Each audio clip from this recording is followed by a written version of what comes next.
You know you need change. You know you need to fix it. You know that you need to change your life in a different direction, but you don't want to be embarrassed to admit that it didn't work.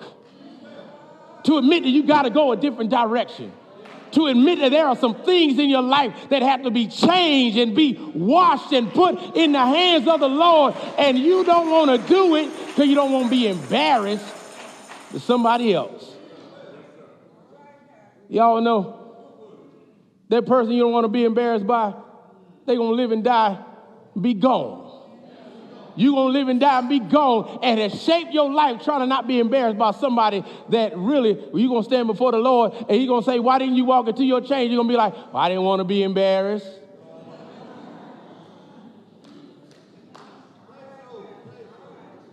Sometimes the process of your change is difficult. It can seem embarrassing. It can seem icky and all those other kind of things. But I remember a friend of mine came to town, and I said, let's get some breakfast. Those of y'all that know me know I love my breakfast.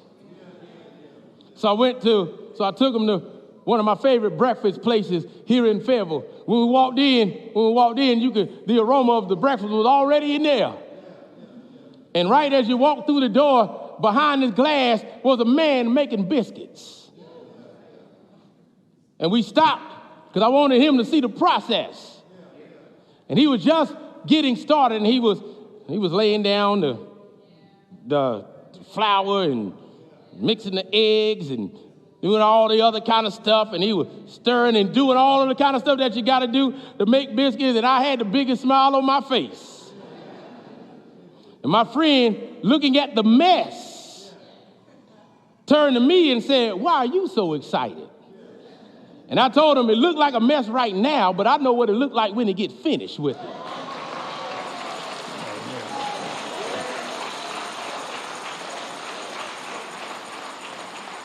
Sometimes the process of your change may look like a mess right now.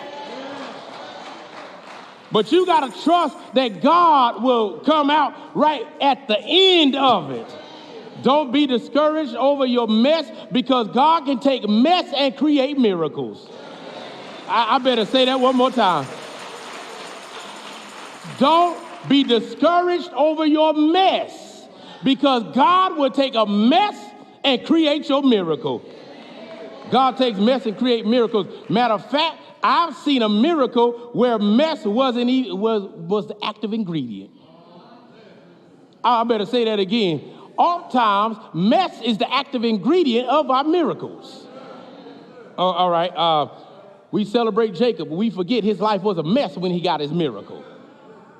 We celebrate Paul, but we forget that Paul's life was a mess when he received his miracle. We celebrate the woman of an issue of blood, but we forget her life was a mess when she received her miracle. What I am telling you today is that when you have a mess to deal with, God knows how to take mess and make miracles.